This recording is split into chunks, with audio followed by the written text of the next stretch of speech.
안녕하세요. 저는 지금처럼 긴 장마가 시작되는 장마 기간이 다가오면 생각하고 싶지 않지만 문득 저도 모르게 떠오르는 기억이 하나 있어요. 아무리 잊어버리려고 노력해도 잊혀지지 않는 그런 기억. 어쩌면 제가 죽을 때까지 평생 잊혀지지 않겠죠.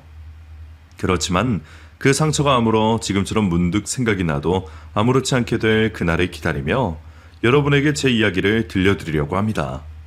그 이야기는 저의 어린 시절부터 시작됩니다.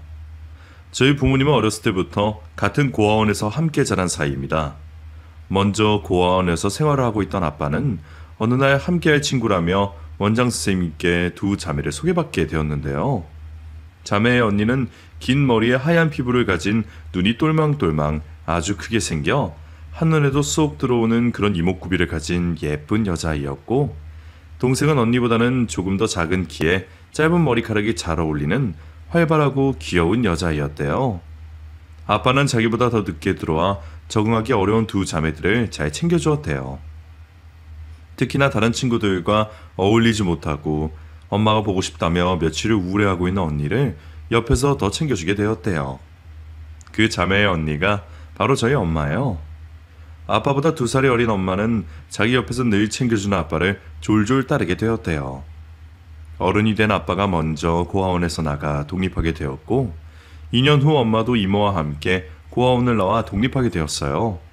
하지만 고아원에서 생활하던 아이가 어른이 됐다고 해서 사회에 나와 뭔가를 시작하기가 힘이 들었고, 그런 엄마를 지켜보던 아빠는 2년 동안 일을 하며 모아두었던 돈으로 더 넓은 곳으로 이사를 하고 방을 구하기 전까지 함께 살자며 엄마와 이모를 데리고 왔대요.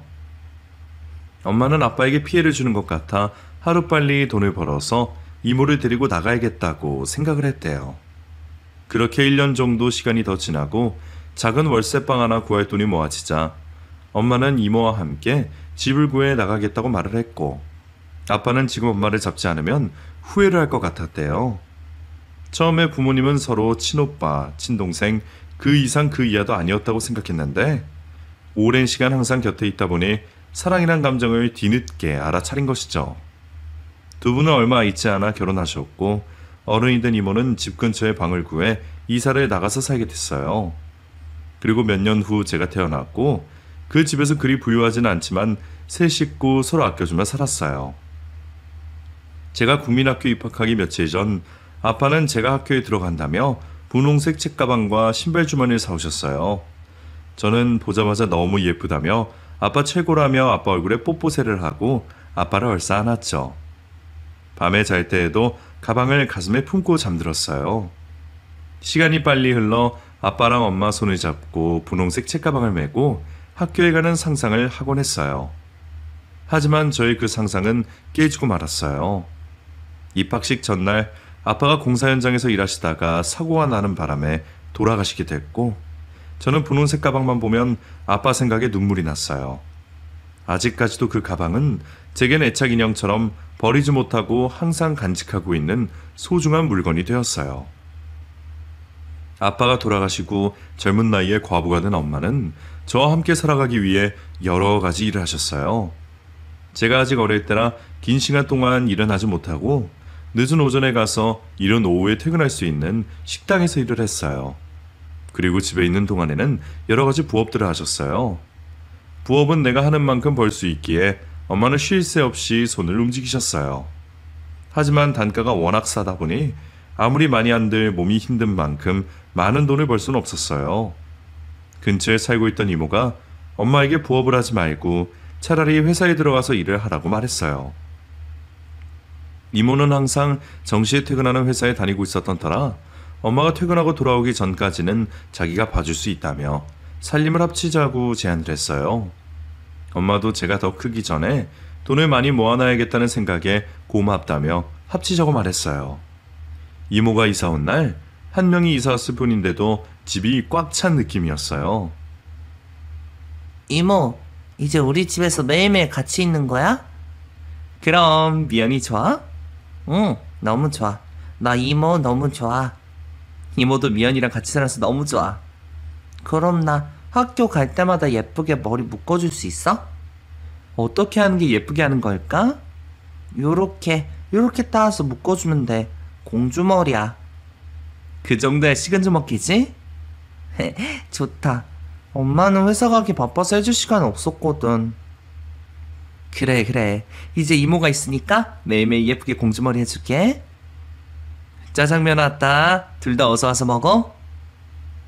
엄마의 호출에 저와 이모는 함께 거실로 나가 신문지를 깔고 막 도착한 뜨끈뜨끈한 짜장면을 호로록 면치기를 하며 먹었어요. 입가에 짜장면 소스가 다 묻고 온 사방에 소스가 튀었지만 그런 거 생각할 겨를이 없이 너무 맛있었어요. 역시 이상한 날에는 짜장면이 최고예요. 이모가 온 후로 엄마는 하시던 식당과 부업을 그만하시고 근처 자동차 부품 회사에 일을 하게 되셨어요. 아침 8시에 출근을 하면 수요일 빼고는 거의 8시에 퇴근을 하셨어요. 처음으로 긴 시간 동안 하루 종일 일어서서 하는 일을 하신 엄마는 며칠 동안은 많이 힘들어 하셨고 그 뒤로는 몸이 적응을 했다며 아무렇지 않아 하셨어요. 저는 학교에서 돌아와 숙제를 하고 있으면 엄마보다 더 일찍 퇴근하는 이모와 함께 저녁을 먹었어요. 어떻게 보면 엄마보다는 이모와 함께하는 시간이 저에겐 더 많게 된 거죠. 학교에서 운동회가 있던 날, 다행히 엄마와 이모는 둘 다 회사에 연차를 낼 수 있었고 엄마는 아침 일찍 김밥을 돌돌 말고 불고기, 잡채를 만들어 도시락을 쌌어요. 그러는 동안 이모가 저의 머리를 공주처럼 예쁘게 따라주었어요. 양쪽에 엄마와 이모의 손을 잡고 학교 운동장에 도착했어요. 하늘에는 하얀 뭉게 구름과 만국기가 바람에 펄럭이고 있었어요. 엄마는 커다란 나무 그늘 아래 돗자리를 깔았고 저희는 가져온 짐을 풀었어요. 그동안 부모님에게 선보인다며 열심히 연습한 율동도 하고 줄다리기도 하고 박 터트리기도 했어요. 그리고 점심시간에 엄마가 아침부터 준비하신 음식들을 친구들과 함께 나눠 먹었어요. 점심 식사가 끝나고 드디어 대망의 이어달리기. 운동회의 꽃은 이어달리기 아니겠어요? 어렸을 때부터 달리는 거라면 자신 있었던 저는 청팀 대표로 마지막 주자였어요. 우리 미연이 잘할 수 있어? 파이팅! 청팀 이겨라. 100팀 이겨라. 준비? 탕! 총소리와 함께 청팀 100팀의 각 주자들은 달리기 시작하였고 주자가 바뀔 때마다 엎치락 뒤치락하며 흥미진진한 게임이 되고 있었어요. 아이들의 응원 소리는 점점 커져갔고 어른들도 아이들과 한마음 한뜻으로 목이 터져라 응원하고 있었어요. 드디어 저에게 주자가 빠르게 달려오고 있었어요. 저는 가슴이 콩닥콩닥 다리가 달달달 떨렸지만 바통을 이어받고는 죽을 힘을 다해 달렸어요. 조금만 더 가면 저 하얀색 줄에 제 가슴이 맞닿을 것 같았어요. 와 하는 함성 소리가 우렁차게 들렸고 제가 속한 청팀이 100팀을 이겼어요. 같이 뛴 친구들과 얼싸안았고 엄마와 이모는 저보다 더 흥분한 상태였어요. 모두 다 즐거웠던 운동회가 끝나고 집으로 돌아오는 길에 엄마와 이모는 내년에도 또 1등을 하자며 양쪽에서 제 팔을 들어올렸어요. 그날은 제 인생 최고의 운동회였어요. 저희 국민학교 시절이 지나가고 중학생이 되었어요. 엄마의 노력 덕분에 저희 집은 돈 걱정 없이 살 수 있게 되었고 엄마도 조금 여유를 가지게 되셨어요. 오랫동안 한 회사에서 근무를 했고 또 엄마가 일을 잘하셔서 반장이 되셨어요. 그러면 월급이 지금보다 조금 더 많아진대요. 엄마는 적금 하나를 더 들 수 있겠다며 좋아하셨어요. 중학교에 올라간 저는 선행을 한 친구들과는 확실히 성적이 차이가 났어요. 학교를 다녀와서 집에서 공부를 하려 해도 잘 되지 않았어요. 저는 중학교에 올라가서 처음 친 시험의 성적표를 엄마에게 보여드렸어요. 국민학교까지는 그럭저럭 하던 제가 중학교에서 완전 바닥을 기고 있으니 엄마도 걱정이 되셨는지 학원을 다니자고 말씀하셨어요. 친구들 거의 다 학원 다니지? 그렇지. 요즘 학원 안 다니는 애들 거의 없어. 너도 한번 다녀볼래? 우선 다음 시험 한 번 더 보고 나서. 그러다가 더 떨어지면 어쩌려고. 괜찮아. 한 번 더 쳐보고 안 되면 그때 다닐게. 돈 때문에 그래? 우리 이제 너 학원 하나 보낼 여유는 있어. 그냥 내가 지금은 싫어서 그래.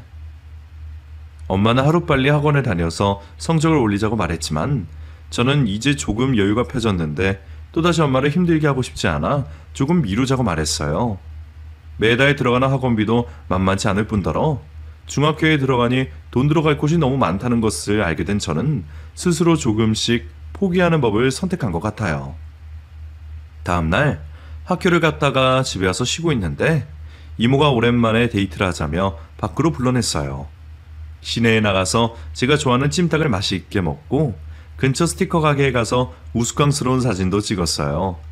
시원한 카페에서 음료수를 마시며 이모와 둘이 그 사진을 보면서 깔깔거리며 웃었어요. 이모, 이거 너무 잘 나왔지 않아? 그러네. 이건 얼굴이 왜 이러니? 반이 잘렸잖아. 그렇네. 미연이 크게 웃는 거 보니까 이모가 다 기분이 좋은데? 요즘 무슨 일 있어? 아니, 없어. 이모가 보기에는 무슨 일이 있는 것 같은데? 집에서도 말도 잘 안 하고.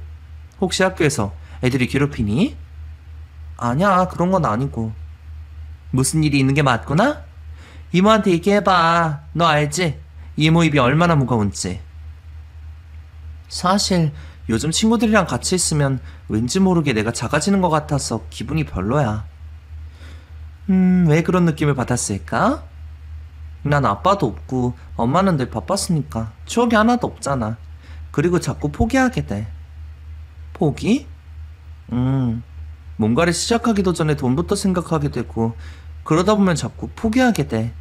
내가 자꾸 왜 이러는지 모르겠어. 이모는 미연이가 엄마 생각을 많이 해서 그런 것 같은데? 엄마가 힘들게 일해서 번 돈 함부로 쓸 수가 없으니까. 그래도 미연아, 엄마한테 어리광도 좀 부리고 그래. 아직 어린 나이인데 너무 어른처럼 구니까.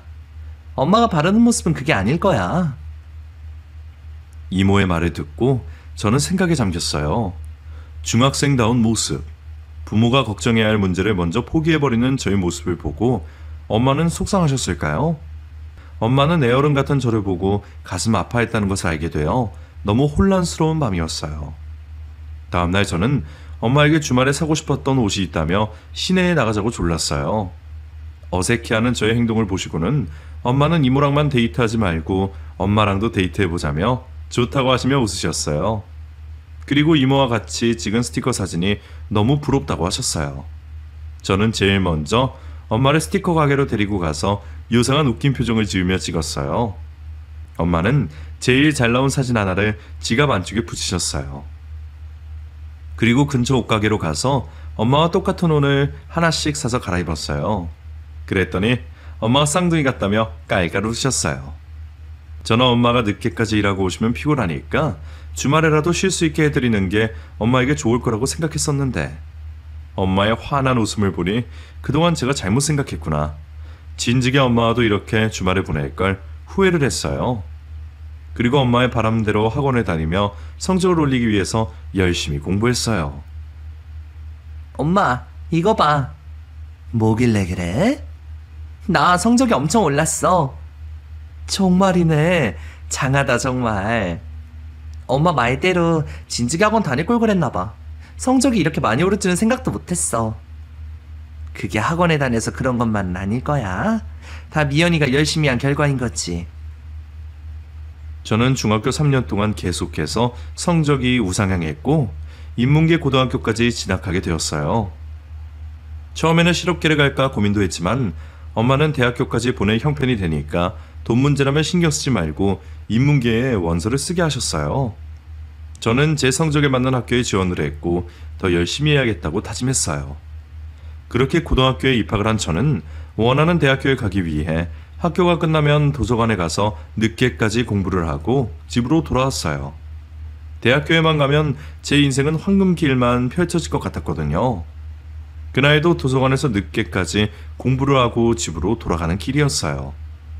집 앞에 도착했을 때 엄마와 이모가 다투는 소리 들었어요. 몇 달 전부터 사소하게 다투시는 모습을 본 적은 있었지만 그날만큼 두 분이 그렇게 심하게 다투시는 모습을 본 적은 없었어요. 몇 달 전부터 엄마와 이모가 다투고 있는 내용은 늘 한 가지였어요. 지금까지 혼자 살아왔던 이모가 결혼을 하겠다며 데려온 남자가 애 딸린 이혼남이었거든요. 이모는 사랑하기에 아무 문제가 없다고 말했지만 엄마는 지금은 좋아서 아무것도 보이지 않지만 결혼하면 후회할 거라며 결혼을 반대하시고 계셨어요. 그날에도 그걸로 말다툼을 하고 계셨어요. 저는 집 앞 계단에 앉아 싸움이 사그라들 때까지 조금 기다렸다가 집 안으로 들어갔어요. 며칠 동안 엄마와 이모와의 싸움은 계속됐고 두 분의 감정 싸움은 점점 더 심해졌어요. 결국 이모는 자기 인생이라며 짐을 싸들고 나가버렸고 엄마는 혼자 잘 먹고 잘 살라며 그 남자와 헤어지면 그때나 얼굴 보자며 잡지도 않으셨어요. 저는 엄마의 눈치를 보느라 집에 있는 게 힘들었어요.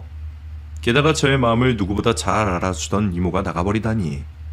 아빠가 돌아가셨을 때처럼 마음 한구석이 무너져 내리는 듯 했어요. 그렇게 이모와 소식이 끊긴 채 몇 달이 지나고 긴 장마가 시작되는 여름이 왔어요. 일주일째 비가 계속 내리고 있던 날, 저녁 도서관에서 공부를 하고 있던 저는 이모의 연락을 받게 되었어요. 미연아, 지금 병원으로 가는 길인데 빨리 와야겠다.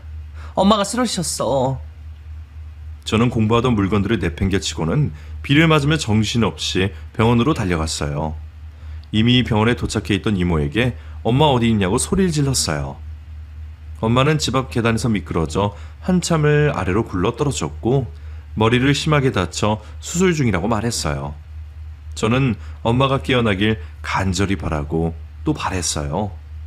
하지만 출혈이 심했던 엄마는 결국 아빠의 곁으로 떠나셨고 저는 망연자실 집에만 처박혀 있었어요. 이모는 제가 걱정이 됐는지 저의 곁을 지켜주었어요.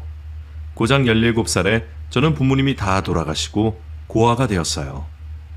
며칠이 지나고 정신을 어느 정도 차렸을 때 이모가 엄마의 유품을 정리하자고 말했어요. 저는 슬픔을 속으로 삭힌 채 엄마의 물건들을 정리하기 시작했어요. 옷장에서 엄마의 옷가지를 꺼내는데 엄마의 냄새가 나서 한참을 울었어요. 나 혼자 어떻게 살라고 그렇게 허망하게 가시다니. 저는 엄마가 그립기도 하고 원망스럽기도 했어요. 옷가지들을 한참 꺼내었을 때 옷장 깊숙한 곳에서 상자 하나가 나왔어요. 저는 그 상자를 열어보았어요. 이모, 이게 뭐지? 뭐길래 그래? 엄마 옷장 서랍장에서 나왔어. 이모는 저의 말에 다가와 상자 안을 살펴보았어요. 그 상자 안에는 엄마가 저와 이모에게 써놓은 편지 2통이 있었어요. 저는 제 이름이 적힌 편지 봉투를 열어보았어요. 사랑하는 내 딸 미연아로 시작하는 편지에는 엄마의 마음을 고스란히 느낄 수가 있었어요. 이 편지를 본다는 것은 내가 우리 미연이의 곁에 없다는 뜻이겠구나. 눈에만 보이지 않을 뿐 항상 미연이 곁에 있으니까 너무 슬퍼하지 않았으면 해. 약속할 수 있지? 다른 아이들처럼 마음 편하게 원하는 것을 다 해주고 싶었는데 그럴 수 없어서 너무 미안하기도 하고 고맙기도 했어. 사랑하는 미연아, 지금처럼 열심히 공부해서 원하는 대학교에도 가고 대학교 가서는 등록금 걱정하지 말고 다른 친구들처럼 학교 생활을 즐겼으면 좋겠어. 이건 엄마의 마지막 바람이야. 엄마는 아빠가 너무 갑작스럽게 일찍 돌아가셔서 너무 힘들었거든. 우리 미연이는 그러지 않았으면 하는 마음에 들어놓은 보험이 있어. 나중에 어른이 됐을 때 미연이가 힘들거나 어려운 일이 생기면 그때 유용하게 사용했으면 좋겠어. 지금 이 순간 이후로는 엄마 때문에 슬퍼하지 말기. 미연아, 활짝 웃어봐. 저는 편지를 읽는 내내 가슴이 너무 아팠어요. 상자 안에는 편지에 적혀있는 대로 생명보험증서와 미연이 대학교라고 라벨이 붙여진 통장이 있었어요. 그리고 또 하나의 통장에는 이모의 이름이 적혀 있었어요. 이모는 엄마가 남겨놓은 편지를 읽고는 언니를 목 놓아 부르며 울부짖었어요. 엄마는 이모에게 그동안 미연이를 잘 보살펴줘서 고맙다며 사랑하는 사람을 만나 결혼할 때 보탬이 되었으면 좋겠다는 말과 자기가 떠나고 난 후 홀로 남을 저를 잘 부탁한다고 하셨어요. 이모와 저는 부둥켜 안고 계속해서 울었어요. 어느 정도 진정이 된 저는 엄마의 바람대로 이제 그만 슬퍼하기로 했어요. 이모도 정신을 차리고 정리하던 엄마의 물건들을 정리했어요. 우리 엄마의 바람대로 잘 살아보자. 알겠지? 이모는 애딸인 이호남과 헤어지고 제가 살고 있던 곳으로 다시 들어왔고 각자의 위치에서 열심히 살았어요. 저는 밤낮으로 공부한 결과 원하는 대학교에 입학하게 되었어요. 이모와 저는 뛸 듯이 기뻤고 하늘에 계신 엄마에게도 이 사실을 알렸어요. 하늘에서 엄마가 환하게 웃고 계시는 듯 했어요. 저는 행복한 미래를 상상하며 하루하루를 기대했어요. 하지만 그 행복한 상상은 며칠 가지를 못했어요. 이모와 헤어졌다는 애딸린 이혼남이 이모를 찾아오기 시작했어요. 그 남자는 이모를 사랑한다며 매일 꽃다발을 들고 집 앞에 찾아왔었고, 처음에는 화를 내며 거절했던 이모도 매일 찾아오는 그 남자에게 마음을 빼앗겨버렸어요. 그렇게 해서 그 남자와 이모는 다시 만나게 되었고, 예전처럼 그 남자에게 모든 것을 다 내어줄 만큼 푹 빠지게 되었어요. 몇 달 후 그 남자는 이모에게 투자를 하면 지금의 돈의 몇 배는 불릴 수 있다며 사랑을 핑계로 이모를 꼬셨고, 결국 이모는 회사를 그만두고 받은 퇴직금과 엄마가 남겨주신 돈으로 그 남자 말만 믿고 투자를 했다가 홀랑 다 날려버렸어요.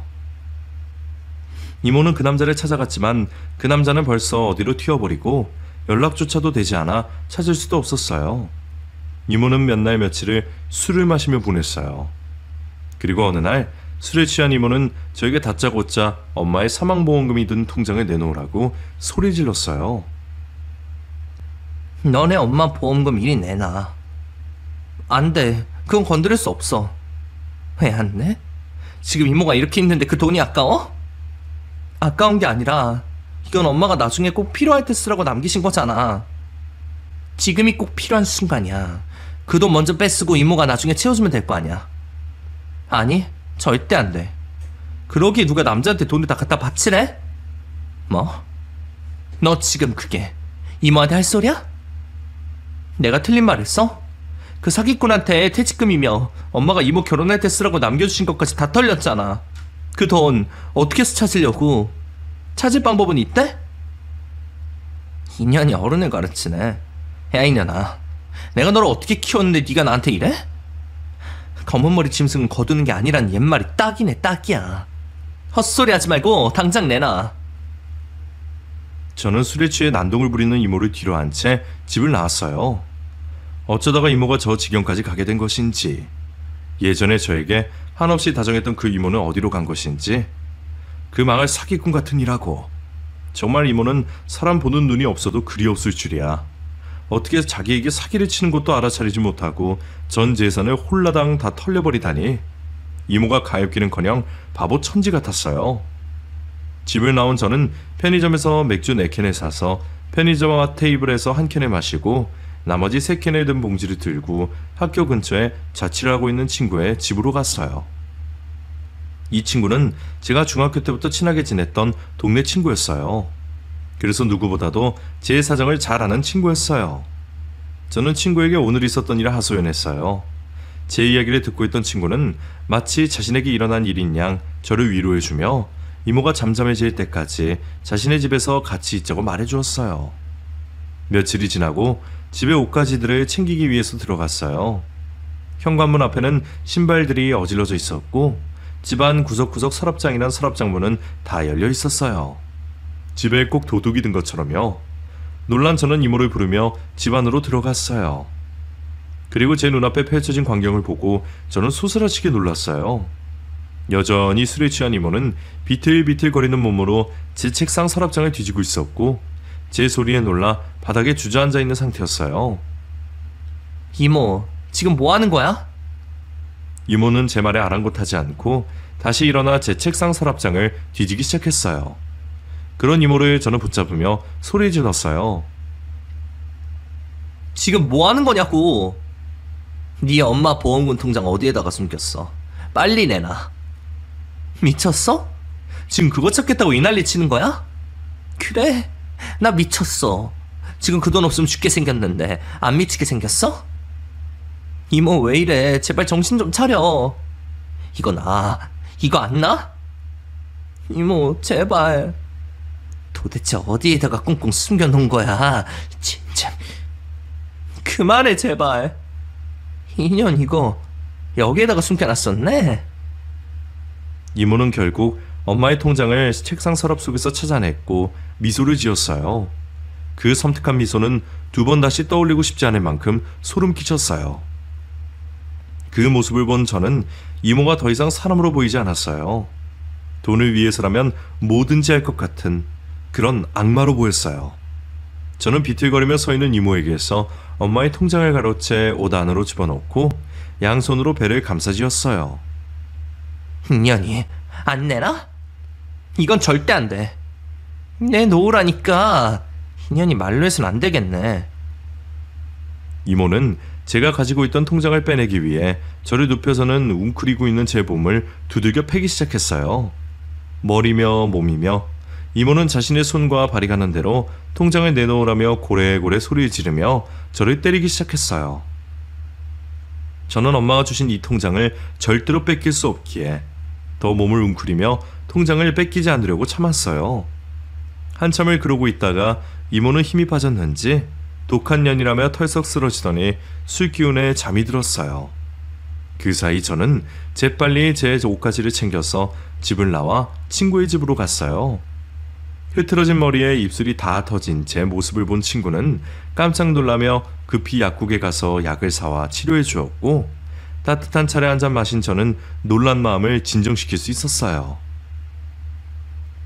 이제 어떻게 할 거야? 계속 이렇게 살 거야? 모르겠어. 나도 어떻게 나은 건지.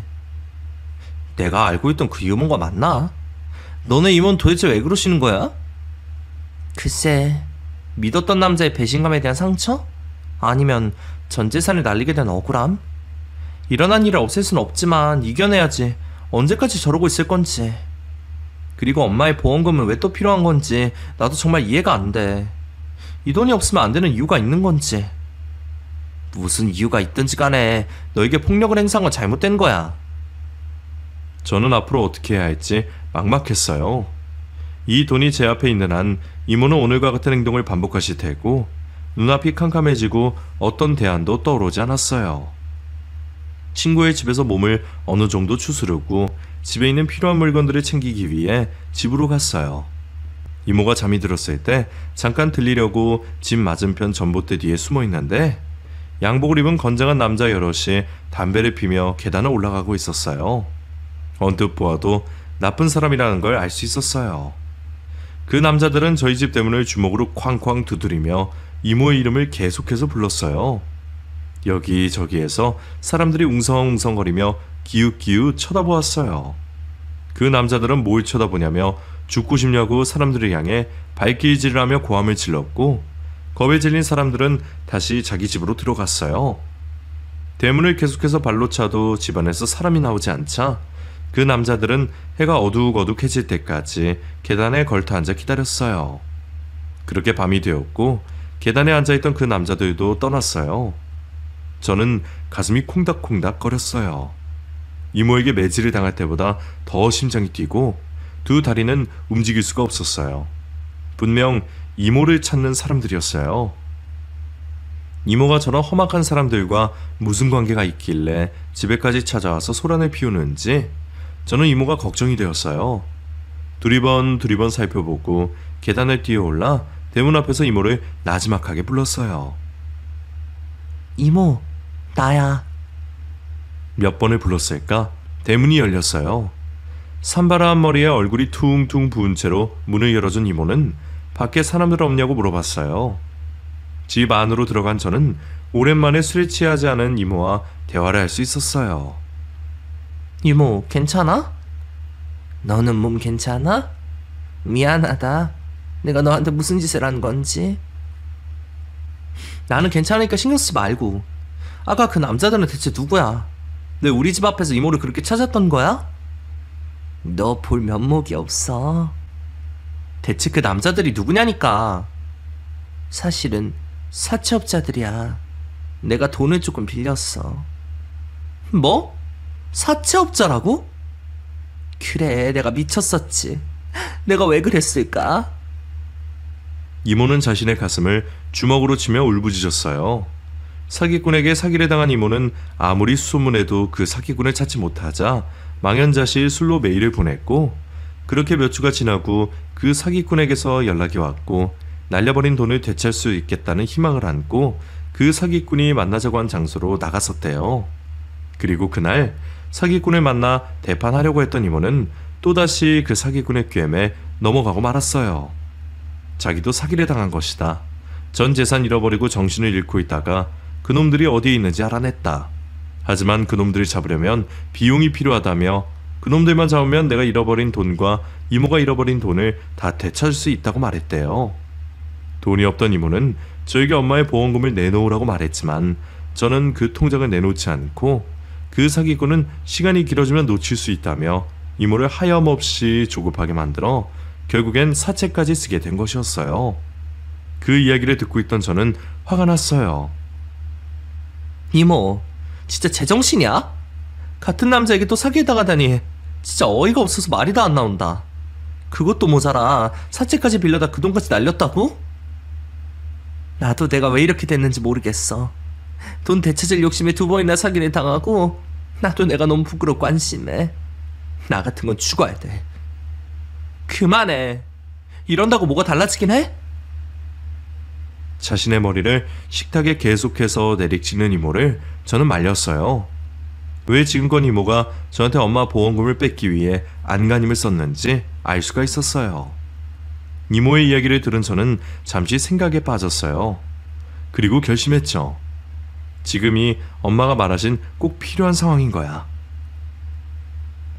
이모, 엄마 보험금으로 사채업자들한테 받은 돈 갚을 수 있는 거야? 아니야, 됐어. 그 돈이 어떤 돈인데. 그걸로 해결할 수 있으면 해결하자. 엄마도 좋다고 하실 거야. 괜찮겠니? 하나만 약속해줘. 이걸로 빚 갚고 잃어버린 돈에 대해선 더 이상 미련 갖지 말고 다시 일어서는 거야. 고맙다, 미연아. 저는 어질러져 있는 집안을 정리하고 안방에서 이모와 함께 정말 오랜만에 편안하게 잠잘 수 있었어요. 다음날 너무 편안하게 잠들었을까. 햇살이 창문으로 가득 들어왔을 때 저는 눈을 떴어요. 주방에서는 이모가 토스트와 우유를 준비하고 있었어요. 제가 그토록 바래왔던 이모의 모습으로 돌아간 듯 했어요. 이모와 아침을 간단하게 먹고 은행에 가려는데 누군가가 대문을 두드렸어요. 저희는 어제 왔던 사채업자일지도 모른다는 생각에 몸을 숨기고 숨죽였어요. 또 한 번 문을 두드리는 소리가 났어요. 저는 안방 창문으로 빼꼼히 대문 밖을 내다보았어요. 어제 봤던 그런 험악한 사람들은 아니었어요. 계십니까? 박순자 씨 계세요? 누구세요? 경찰입니다. 경찰이란 말에 저는 이모에게 사기를 친 그 사기꾼을 잡았다는 줄 알고 반가운 마음에 신발을 신지도 않은 채 문을 열어주었어요. 박순자 씨 계십니까? 저희 이모예요. 그 사기꾼들 잡았어요? 경찰은 집으로 들어서자마자 거실에 서 있던 이모에게 수갑을 채웠어요. 이게 무슨 일이시죠? 저희 이모는 피해자예요. 사기꾼은 따로 있다고요. 박정자 씨, 존속 사례로 체포합니다. 당신은 변호인을 선임할 수 있고 변명할 기회가 있습니다. 네? 저는 어안이 벙벙해서 멍하니 수갑을 찬 이모를 쳐다보았어요. 이모는 경찰들의 말에 아무런 저항 없이 순순히 따라 나섰어요. 저는 그런 이모의 행동을 이해할 수가 없었어요. 뒤늦게 경찰서에서 알게 된 사실은 가히 충격적이었어요. 엄마가 계단에서 굴러떨어져 머리에 다쳐서 병원으로 가고 있다고 전화를 받은 그날, 애딸린 이혼남과 같이 살겠다며 짐을 싸들고 나갔던 이모가 엄마를 찾아왔었고, 엄마는 이모가 정신을 차리고 돌아온 줄로만 알고 반갑게 맞이해 주었는데, 알고 봤더니 이모가 엄마를 찾아온 이유는 돈을 빌리기 위해서였어요. 그런 이모에게 엄마는 정신을 차리라며 집에 어서 들어가자며 옷을 붙잡았고, 이모는 돈을 빌려주지 않으면 다시는 못 볼 거라며 자신의 옷을 붙잡고 있는 엄마를 밀쳤어요. 그날은 일주일 동안 비가 계속 오고 있었던 상태라 집 앞 계단은 너무 미끄러웠고, 엄마는 그대로 발을 헛디뎌 계단 밑으로 굴러떨어지면서 머리가 부딪혀 돌아가시게 된 것이었어요. 모든 사실을 알게 된 저는 제정신이 아니었어요. 엄마가 자기한테 어떻게 했는데 그런 일을 저지르고도 지금까지 멀쩡하게 엄마가 모은 돈을 다 날리고, 그것도 모자라 엄마의 사망보험금으로 사채 빚까지 갚으려고 했던 이모가 더 이상 사람으로 보이지 않았어요. 경찰서에 있는 이모를 마주한 순간 저는 정신병자처럼 날뛰기 시작했고, 이모의 머리카락이 한 움큼 빠질 만큼 쥐어 뜯었어요. 옆에 있던 경찰들이 말리지 않았더라면 아마 저는 이모를 죽였을지도 모른다는 생각을 했어요. 이모는 존속치사로 형을 받아 자신의 잘못을 뉘우치며 죗값을 톡톡히 받고 있고, 저를 믿었던 이모에게서 받은 충격이 너무 큰 나머지 하루하루가 지옥 같았어요. 친구의 도움으로 살고 있던 집을 팔아 다른 곳으로 이사를 했고, 혼자 있으면 안 된다며 당분간은 같이 지내자며 친구가 제 집으로 들어왔어요. 제 옆에서 보살펴주는 친구와 정신과 치료 덕분에 조금씩 활기를 되찾을 수 있었어요. 휴학했던 학교로 다시 복학을 했고, 그동안 하지 못했던 공부를 시작했어요. 남들보다 늦은 만큼 더 열심히 했어요. 그리고 졸업을 하고 원하던 회사에 입사도 하게 되었죠. 가끔 힘이 들 때면 엄마가 남겨주신 편지를 보면서 이겨내보자며 다시금 힘을 냈어요. 그리고 엄마가 남겨주신 보험금은 부모님이 자라온 고아원에 기부를 했어요. 돈 앞에서 악마가 된 이모를 본 저는 그 돈 때문에 또 사람을 잃고 싶진 않았거든요. 몇 년의 시간이 흐르고 저는 사랑하는 남자를 만났어요. 이 사람은 조부모님과 부모님, 그리고 형제 자매들까지 식구가 아주 많은 그런 집의 막내였어요.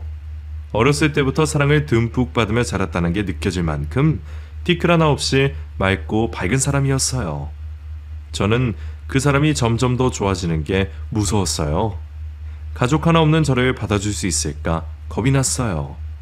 그런 제 마음을 알았는지 그 사람은 아무 걱정하지 말라며 저를 토닥여 주었고, 자기가 저의 가족이 되어주겠다고 말했어요. 저는 너무 기쁘고 행복했지만 결혼은 둘만의 문제가 아니니까요. 걱정이 되었어요. 가족이 되어주겠다는 프로포즈를 받고 얼마 후 그 사람 집에서 저를 초대했어요. 그 사람의 집으로 가는 길이 어찌나 가깝게 느껴지던지 마음의 준비가 아직 되지 않았는데 벌써 그 사람 집 앞에 도착했어요. 떨리는 마음으로 집에 들어섰는데 모든 식구들이 거실로 나와 웃으며 저를 반겨주었어요. 어머님이 맛있게 준비해 주신 음식들을 먹고 다 같이 거실에 모였어요. 자기 옆에 와서 앉으라는 할머니의 말씀에 할머니의 옆자리로 가서 조심스럽게 앉았어요. 그 사람의 할머니는 제 손을 잡으며 그동안 고생했다며 이렇게 잘 커서 우리 막내 손주랑 결혼하게 돼서 너무나 기쁘다고, 우리의 가족이 되어줘서 고맙다고 말씀해 주셨어요. 저는 가슴 깊숙한 곳에서 울컥했고 하염없이 눈물이 흘렀어요. 그 사람이 왜 그토록 사랑스러웠는지 가족들을 보니 알 수가 있었어요. 우리의 가족이 되어달라는 그 사람의 가족과 저는 가족이 되었고, 가족이 없던 저에게 따뜻한 가족을 만들어준 지금의 남편 덕에 저는 매일매일을 행복하게 보내고 있어요. 저의 힘들었던 과거가 더 이상 떠오르지 않을 만큼 저에게 늘 사랑으로 채워주는 남편이 늘 고맙고 존경스러워요. 남편이 있었기에 저는 더 힘을 낼 수 있었어요. 이 모습을 하늘에서 보고 계실 엄마도 행복해 하시겠죠? 긴 장마가 끝나고 다시 무더위가 시작된대요. 청취자 여러분도 건강 조심하시고 언제나 행복한 일들만 가득하기를 바랄게요. 제 긴 이야기를 들어주셔서 감사드립니다.